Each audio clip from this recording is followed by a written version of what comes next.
Bulletin में आगे बढ़ते हुए एक नजर डालते हैं 25 बड़ी खबरों पर।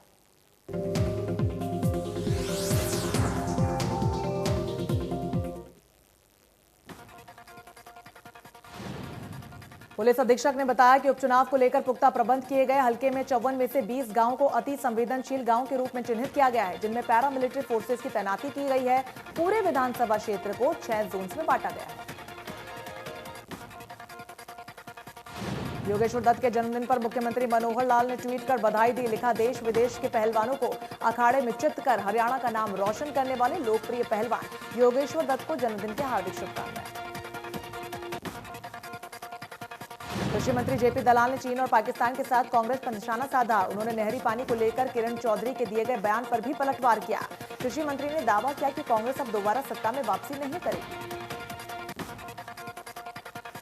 पलवल में शुगर मिल पिराई सत्र का शुभारंभ हुआ। सहकारिता मंत्री बनवारी लाल ने हवन यज्ञ कर सत्र की शुरुआत की। इस दौरान पलवल विधायक दीपक मंगला, हतीन से विधायक प्रवीण डागर और शुगर मिल के एमडी भी मौजूद रहे। कोरोना काल के बाद अब हरियाणा में भी शिक्षा विभाग ने स्कूल खोल दिए। स्कूलों में 9वीं से 12वीं क्लास तक के बच्चे आएंगे और सुबह 9 बजे से 12 बजे तक पढ़ाई करेंगे। सिरसा में करीब 7 महीने बाद स्कूल में क्लास लगी। पहले दिन बहुत कम बच्चे स्कूल पहुंचे। बच्चों को थर्मल स्कैनिंग और सैनिटाइजेशन के बाद ही क्लासेस में एंट्री मिली। पंचकुला के सेक्टर 6 से गायब हुई 3 बच्चों को क्राइम ब्रांच के इंस्पेक्टर और उनकी टीम ने ढूंढ निकाला। बच्चों को सही सलामत उनके परिजनों को सौंपा गया। अंबाला में सफाई कर्मचारियों को हटाए जाने के खिलाफ नगर पालिका कर्मचारी संघ ने नगर निगम से रोष जाहिर किया और सफाई कर्मचारी की बहाली की मांग की। फतेहाबाद में मिलावट पर रोक लगाने के लिए स्वास्थ्य विभाग द्वारा सैंपलिंग वैन को मैदान में उतारा गया। सैंपलिंग वैन मुख्य चौराहों पर जाकर खाद्य पदार्थों के सैंपलिंग लेगी और आधे घंटे में रिपोर्ट देगी। बल्लभगढ़ के बाद रेवाड़ी से भी लव जिहाद का मामला सामने आया। 21 दिन पहले एक युवक 16 साल के नाबालिग को लेकर भाग निकला था, जिसका पता आज तक नहीं चल पाया।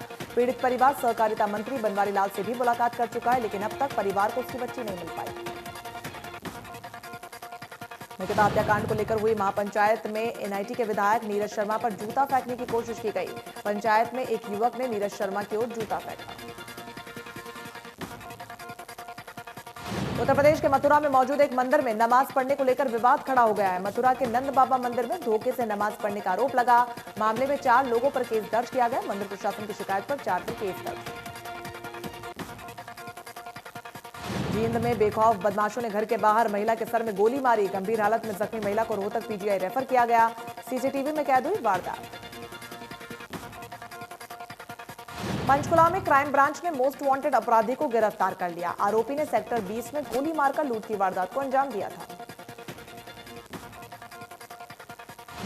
जुलाना में नेशनल हाईवे 352 पर एक बाइक ट्रॉले से टकरा गई, जिससे बाइक सवार की मौके पर ही जान चली गई। बता दें कि मकड़ौली निवासी बाइक सवार अपनी पत्नी को लेने जा रहा था। फतेहाबाद में पुलिस ने नकली सोना देकर लोगों को ठगने वाले गिरोह के 6 सदस्यों को गिरफ्तार कर लिया। पकड़े गए सभी आरोपी रतिया इलाके के रहने वाले हैं। पुलिस ने ठगों के खिलाफ केस भी दर्ज कर लिया है। राजस्थान सरकार ने दिवाली से पहले पटाखों की बिक्री पर रोक लगाई। दिवाली पर आतिशबाजी करने पर भी रोक लगा दी गई है। कोरोना मरीजों के लिए हानिकारक है पटाखों का धुआं। फरीदाबाद में जज्बा फाउंडेशन छात्र संगठन ने विशाल चित्र बनाकर लोगों को कोरोना वायरस के बारे में जागरूक किया। पीपीई किट पहनकर भी लोगों को मास्क और सोशल डिस्टेंसिंग के बारे में बताया। देश में 24 घंटे में 45,928 नए मामले आए। 491 मरीजों ने तोड़ा अपना दम। 82,29,000 से ज्यादा टोटल केसेस, तो वहीं 5.5 लाख से भी ज्यादा एक्टिव केस। हरियाणा में कोरोना मरीजों का आंकड़ा हुआ 1,68,000 के पार। पिछले 24 घंटे में मिले 1670 नए मामले। 6 मरीजों की हुई जान गई। Active case 12,634। पूरी दुनिया में कोरोना के आंकड़े में 4 करोड़ 68 लाख के पार। अब तक 12 लाख से ज्यादा मरीजों ने गंवाई अपनी जान। पूरी दुनिया में अब तक 1 करोड़ 18 लाख से ज्यादा कोरोना के एक्टिव केस। अमेरिका में कोरोना ने जमकर मचाई तबाही। कुल मरीजों की संख्या 94 लाख के पार। अब तक 61,03,000 से ज्यादा मरीज हो चुके हैं ठीक।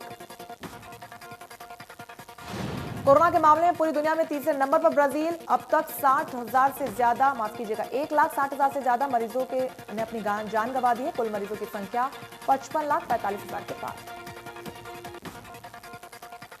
रूस में कोरोना के मरीजों की लगातार बढ़ रही संख्या। कुल मरीजों की संख्या हुई 16,36,000 के पार। अभी 3,82,000 से ज्यादा एक्टिव केसेस। 28,235 मरीजों ने तोड़ा अपना दम।